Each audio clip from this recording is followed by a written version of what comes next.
So hello student, this is Pawan sir. Welcome to my channel chemistry live. और आज की इस वीडियो में करेंगे very very important hydrogen lesson.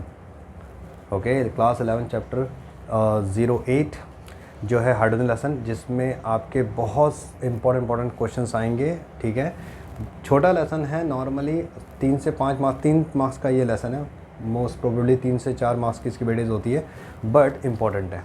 ठीक है, इसमें जो इम्पोर्टेंट पार्ट आपको करना है वो वेरी इंपॉर्टेंट क्या करना है, मैं आपको यहाँ पर एक छोटा सा ब्रीफ दे देता हूँ। नंबर 1, आपको यहाँ पर हाइड्रोजन के जो भी छोटे छोटे डेफिनेशन है वो याद होंगे, जैसे coal gasification, water gas reaction, water gas shift reaction, syn gas क्यों कहते हैं, और क्या कहते हैं हाइड्रोजन के 3 आइसोटोप्स।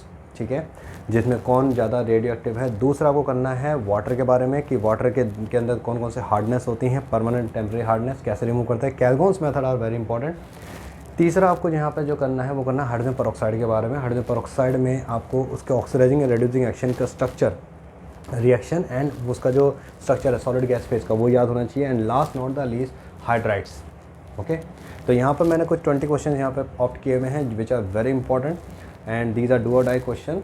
ओके, आप इसको जरूर करके जाना, इनमें से श्योर डेट श्योर आएंगे question. Okay, let's get started. तो पहला क्वेश्चन देखो अपने स्क्रीन पर, वो दिया हुआ है प्योर H2O2 यानी hydrogen peroxide is semi solid, liquid, solid और गैस। देखो जी, प्योर H2O2 क्या होता है, लिक्विड होता है। ठीक है, पर हाइड्रोल के नाम से फेमस है, इसलिए क्या होता है, लिक्विड होता है। तो यहाँ पे दिया हुआ है सेमी लिक्विड, तो ये आएगा बी। तो पहले का ऑप्शन है बी। सेकंड क्वेश्चन देखो, the freezing point of heavy water is. देखो हैवी वाटर जो होता है उसका फॉर्मूला होता है D2O। Hard water heavy water में यही फ़र्क होता है, हार्ड वाटर का फॉर्मूला H2 होता है but with some salt like calcium bicarbonate, calcium chloride, magnesium bicarbonate, magnesium chloride, magnesium sulphate, calcium sulphate. But heavy water क्या होता है, D2O होता है। ओके, ड्यूटेरियम का ऑक्साइड होता है। The freezing point of heavy water is. देखो basically क्या होता है, वाटर का जो फ्रीजिंग पॉइंट होता है 0 डिग्री सेल्सियस होता है, लेकिन D2O में हैवी मॉलिक्यूलर मास होने के साथ उसका फ्रीजिंग पॉइंट जो होता है वो होता है 3.8 डिग्री। तो इसका ऑप्शन आएगा बेटा आपका 3.8 डिग्री। ठीक है, नेक्स्ट देखिए अपने क्वेश्चन, उसमें दिया हुआ यहाँ पर कि H2O2 जो है, जो H2O2 दिया हुआ है उसका क्वेश्चन का यहाँ पर क्या दिया हुआ है कि जो H2O2 है वो यूज़ होता है रॉकेट में, हैज़ अ कंसनट्रेशन। कितने कंसनट्रेशन, देखो जितना ज़्यादा हाइड्रोजन और ज़्यादा होगा उतना ज़्यादा कैलोरीफिक वैल्यू उसकी ज़्यादा होती है। तो वो दिया है 50%, 90%, 70%, 30%। तो बेटा जनरली 90% यूज़ होता है, तो ऑप्शन आएगा बी। फिर यहाँ पर दिया हुआ बेटा कि which of the following hydride are generally non stoichiometric in nature. कौन सा हाइड्राइड नॉन स्टॉचियोमेट्रिक है। देखो बेटा 4 तरह के हाइड्राइड दिए होते हैं, आयनिक होता है, मॉलिक्यूलर होता है, कोवलेंट होता है, मेटालिक होता है। तो देखो आयनिक होता है सलाइन हाइड्राइड, मॉलिक्यूलर होता है कोवलेंट हाइड्राइड, इंटरस्टिशियल होता है आपका ये क्या कहते हैं आपका नॉन स्टॉचियोमेट्रिक। ओके, तो ये है C. What is the product of, next question है, what is the product of the reaction of H2O2 with Cl2। देखो H2O2 और Cl2 की जो रिएक्शंस होती है, ठीक है, बहुत ध्यान सुनना, H2O2 और जो Cl2 की जो रिएक्शन होती है वो होती क्या है। देखो H2O2 और Cl2 की जो रिएक्शन होती है, H2O2 उसमें एक्ट करता है एज अ रिड्यूसिंग एजेंट, क्योंकि क्लोरीन बहुत तगड़ा ऑक्सीडाइजिंग एजेंट होता है। ठीक है, तो इसलिए यहाँ पर H2O2 को जब Cl2 से रिएक्ट करते हैं तो वो हमें देता है बेटा HCl एंड O2। तो यहाँ पर ऑप्शन आएगा आपका बी। 6 क्वेश्चन देखो, water show anomalous behaviour between. अब वाटर कहाँ शो कर, देखो वाटर जब चार्ज का टेम्परेचर हम कम करते हैं तो 4 डिग्री पे बर्फ़ बनने लग जाता है, उस यानी कॉन्ट्रैक्शन होता है, उसके और कम करते हैं तो एक्सपेंड होना शुरू कर देता है, यानी कि 0 से 4 डिग्री के रेंज में। तो ये वो दिया 0 to 4, 0 to 5, 0 to -4, 4 to 0, नहीं 0 to 4, यानी कि ऑप्शन ए। आगे दिया हुआ विच of the following statement regarding hydrogen peroxide is और आर करेक्ट। ठीक है, तो वो कह रहा है कि यहाँ पर जो करेक्ट है, हाइड्रोजन पेरोक्साइड इज़ और क्या कहते हैं are correct as aerating agent in production of sponge rubber, बिल्कुल सही है। एज एन एंटीक्लोर होता ही है। As restoring white colour for the black and light painting, बिल्कुल सही। ऑल ऑफ द अबव, बिल्कुल सारे ही हैं। बहुत इंपॉर्टेंट है हाइड्रोजन पेरोक्साइड, बहुत ज़्यादा इंपॉर्टेंट है। ठीक है, 9th क्वेश्चन देखिए। 9th क्वेश्चन यहाँ पे क्या दिया हुआ है आपको स्क्रीन पे। 9th क्वेश्चन में आपको यहाँ पे दिया हुआ है कि what is the volume strength, what is the volume strength of 1.5 normality of H2O2। ठीक है, 1.5 normality of H2O2 solution is। वो कह रहा है वॉल्यूम स्ट्रेंथ क्या होगा। देखो वॉल्यूम स्ट्रेंथ का मतलब क्या होता है, जो भी आपकी नॉर्मेलिटी है, ठीक है, उसके साथ उसका इक्विवेलेंट नॉर्मल स्ट्रेंथ होता है नॉर्मलिटी इंटू इक्विवेलेंट वेट, ठीक है, नॉर्मलिटी इंटू इक्विवेलेंट वेट। जैसे H2O2 का इक्विवेलेंट वेट होता है बेटा 1.7, ठीक है, कैसे पता चला, H2O2 का मॉलिक्यूलर मास निकालो, ठीक है, उसको उसकी एसिडिटी बेसिडिटी से डिवाइड कर दो, ओके। तो यहाँ पर आपका आ जाएगा आप इसको सिंपल से भी कर सकते हो, जब वॉल्यूम स्ट्रेंथ हमें निकालना है तो हम वॉल्यूम स्ट्रेंथ कैसे निकाल सकते हैं, सबसे पहले आप इसका वो निकालो कि जो क्या कहते हैं मास है H2O2 का 1.5 नॉर्मलिटी में कितना है, ठीक है।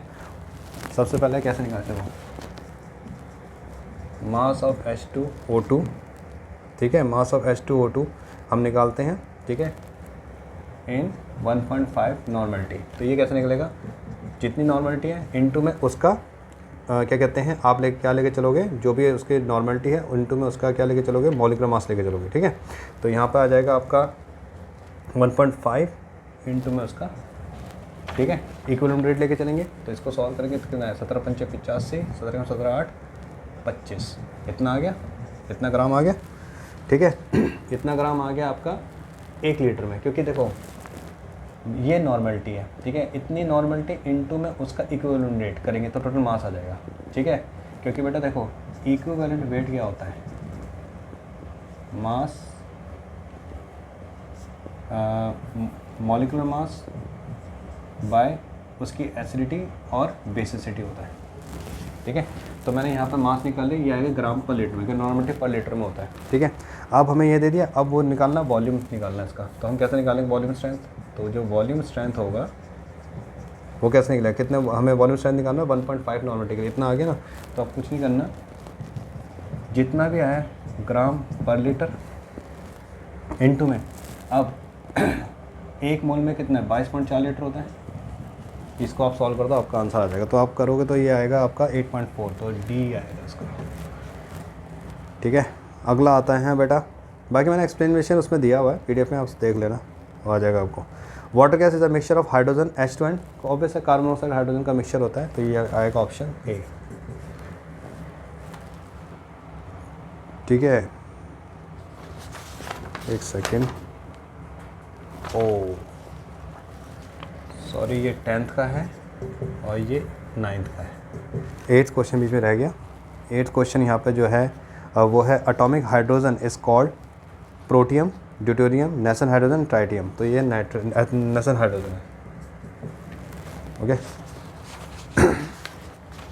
ओके, इसके बाद हम आते हैं आपके 11वें क्वेश्चन में। हाइड्रोजन हैज़, हाइड्रोजन के कितने, वैसे तो बेटा 3 आइसोटोप है, लेकिन अभी चौथा भी डिस्कवर हुआ है, बस उसको लिखनी होती है, आप देखो 3 आइसोटोप। तो यहाँ पे ऑप्शन आएगा B, protium, deuterium and tritium, जो आपकी बुक में दिया हुआ है।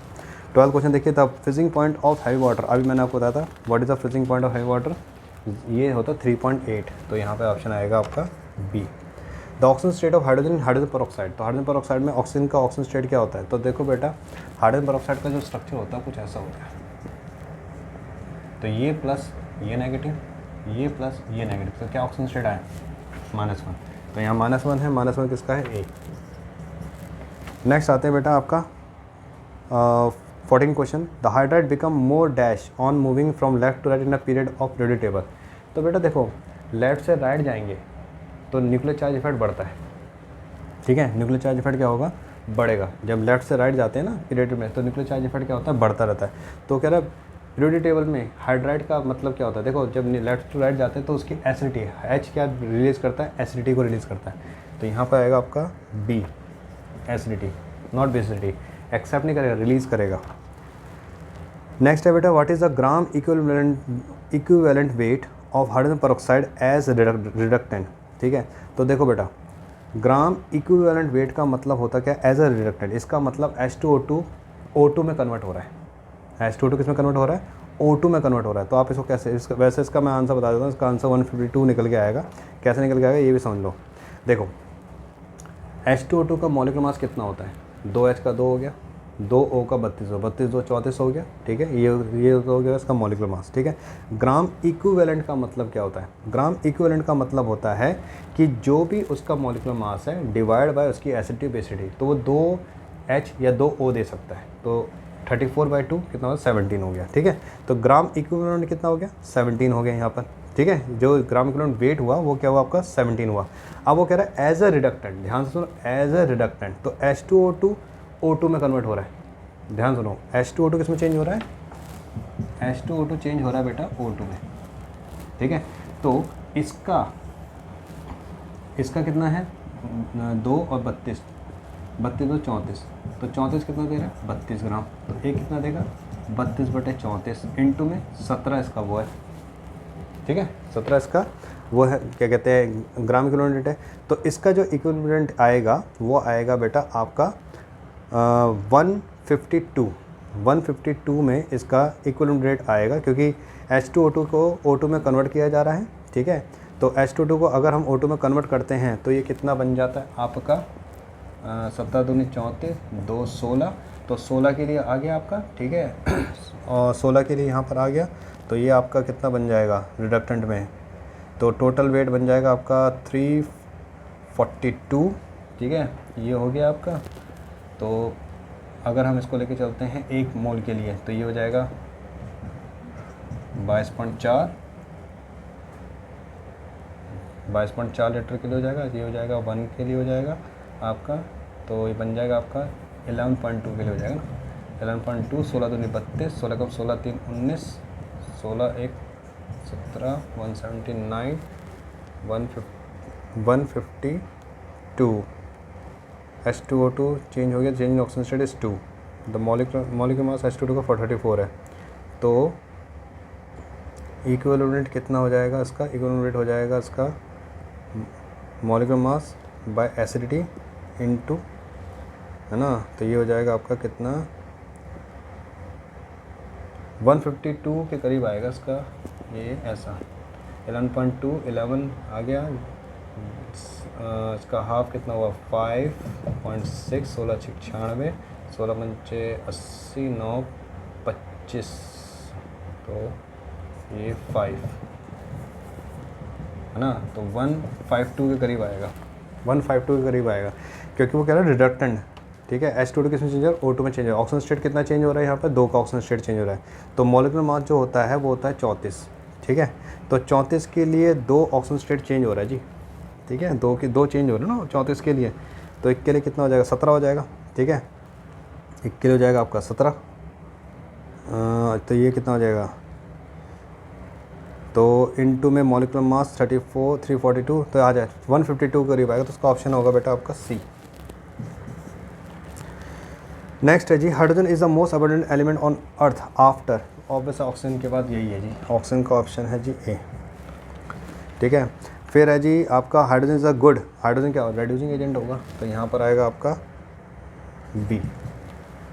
The volume of 10 volume H2O2 required to liberate 500 ml of O2 at STP is, देखो वो कह रहा है कि जो वॉल्यूम हमें चाहिए to release 500 ml of O2 at STP is, the volume of 10 volume of H2O2 required to liberate 500 ml of O2 at STP is 25, 50, 100 और 125 ml। तो बेटा इसका जो आएगा वो इसलिए देखो कैसे करेंगे, वॉल्यूम का मतलब 10 ml, ठीक है, 10 ml जो है वो दे रहा है आपको 1 ml, ठीक है, 10 ml यहाँ पर 10 वॉल्यूम का है ना, 10 वॉल्यूम मतलब 10 ml, अगर लीटर कहता तो हम लीटर लेके चलते हैं, 10 ml दे रहा है 1 ml, ठीक है, तो 1 ml कितना देगा आपको, अगर 10 ml आपको 1 ml दे रहा है O2 का, ठीक है 10 ml आपको 1 ml दे रहा है O2 का, तो 1 ml कितना देगा 1/10, और 500 कितना देगा 50, तो यहाँ पर आ जाएगा आपका बी,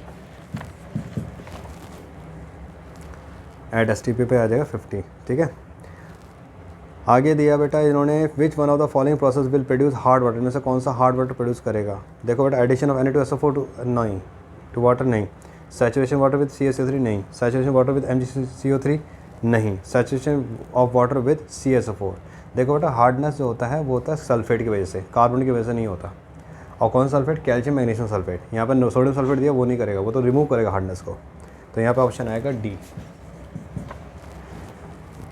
ठीक है।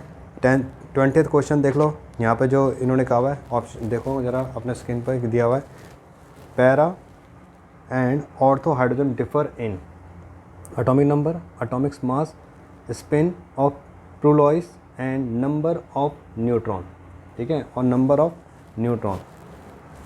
तो देखो बेटा, जो ऑर्थो हाइड्रोजन होता है और जो पैरा होता है, ऑर्थो में जो जैसे ये न्यूक्लियस है, ये इलेक्ट्रॉन है, ठीक है।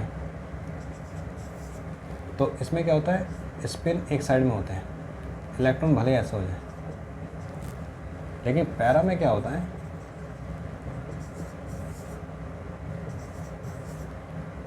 स्पिन टूवर्ड्स होते हैं, ठीक है। इलेक्ट्रॉन भले टूवर्ड्स हो या सेम साइड हो, उससे कोई फर्क नहीं पड़ता, ठीक है।